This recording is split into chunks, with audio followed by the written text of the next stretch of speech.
Arab Saudi menegaskan menolak menormalisasi hubungan dengan Israel. Negara itu mengatakan pembukaan hubungan diplomatik harus dibayar dengan pembentukan negara Palestina yang berdaulat dengan Yerusalem sebagai ibu kota.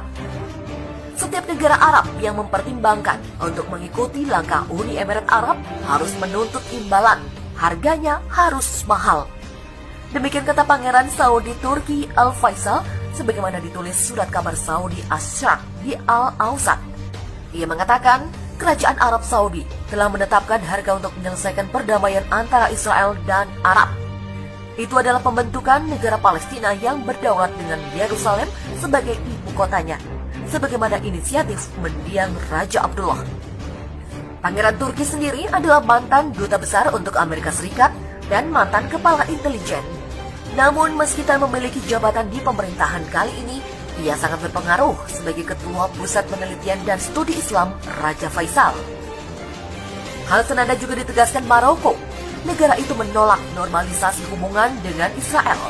Pasalnya, Israel diklaim sudah melakukan tindakan melanggar hak asasi manusia di Palestina.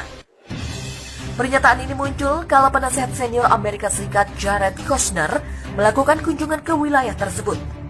Sebelumnya, upaya normalisasi diserukan Amerika Serikat kala Uni Emirat Arab membuka hubungan diplomatik dengan negeri PM Benjamin Netanyahu itu. Dia hanya menolak normalisasi apapun dengan entitas Zionis Israel. Demikian tegas Perdana Menteri Saad Din Al-Othmani dikutip dari laman yang sama. Karena ini membuatnya akan berani melangkah lebih jauh dalam melanggar hak rakyat Palestina. Maroko mendukung upaya perdamaian kedua negara dengan menyetujui penunjukan Yerusalem Timur sebagai ibu kota Palestina. Maroko dan Israel sebenarnya memulai hubungan tingkat rendah tahun 1993, namun kesepakatan dicabut setelah kekerasan terjadi di Palestina tahun 2000. Situasi di perbatasan antara Israel dan Lebanon kembali mencekam. Ketegangan antara Israel dan pasukan Hizbullah Lebanon meningkat pasca perdamaian atau normalisasi hubungan antara Israel dan Uni Emirat Arab atau UAE beberapa waktu lalu.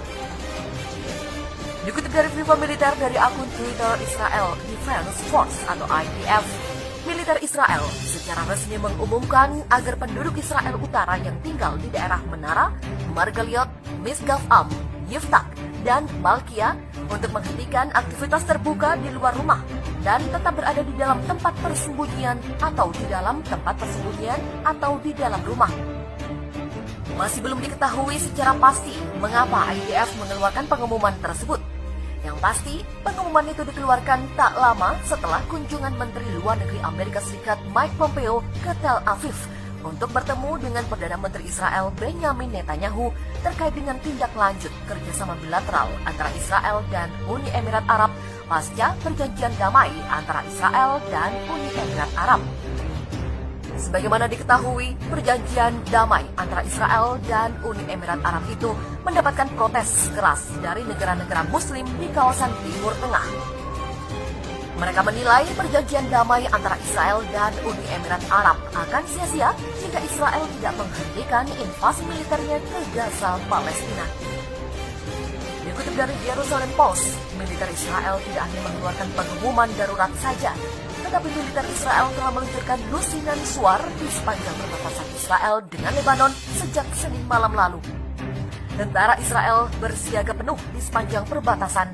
Bahkan Perdana Menteri Israel Benjamin Netanyahu dikabarkan memantau langsung perkembangan situasi di Israel Utara tersebut. Sempat tersiar kabar bahwa kelompok jihadis Hizbullah akan melakukan serangan dengan cara infiltrasi masuk ke perbatasan Israel dekat menara Kibbutz di Galilea Atas. Laporan intelijen Israel mengatakan bahwa pasukan Hizbullah Lebanon, pimpinan Hasan Nasrullah, akan melakukan serangan di sekitar perbatasan Israel Utara dalam waktu dekat ini.